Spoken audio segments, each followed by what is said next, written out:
আজান ও ইকামতের মধ্যবর্তী সময়, আজান এবং ইকামতের মধ্যবর্তী সময়েও দোয়া কবুলের মুহূর্ত। আমরা যারা এখানে উপস্থিত হয়েছি, 5 ওয়াক্ত সালাত আদায় করতে আসি, এই মসজিদে আদায় করি কিংবা যে কোনো মসজিদে আদায় করি না কেন,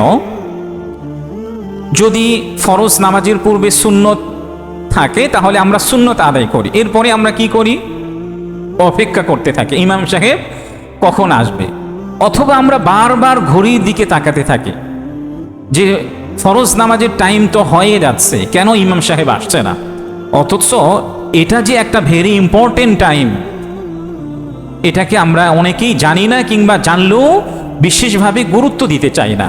নবীজি সাল্লাল্লাহু আলাইহি ওয়াসাল্লাম হাদিসের মধ্যে মুসান্নাফ ইবনে আবি শাইবার 8552 নম্বরের মধ্যে উল্লেখ করা হয়েছে, নবীজি সাল্লাল্লাহু আলাইহি ওয়াসাল্লাম স্পষ্টভাবে উল্লেখ করেছেন, ইন্না দুআ লা ইউরাদ্দু বাইনাল আযানি ওয়াল ইকামা, আজান এবং ইকামতের মধ্যবর্তী সময় হচ্ছে দোয়া কবুলের সময়।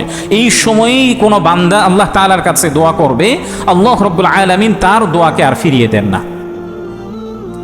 আজ থেকে মসজিদে আসার পরে, আজান হওয়ার পরে একামত হওয়া পর্যন্ত এই মধ্যবর্তী সময় যেগুলি আছে, এটা গুরুত্বপূর্ণ সময় জেনে অবশ্যই আমরা আল্লাহ তাআলার কাছে দোয়া করতে থাকবো ইনশাআল্লাহ।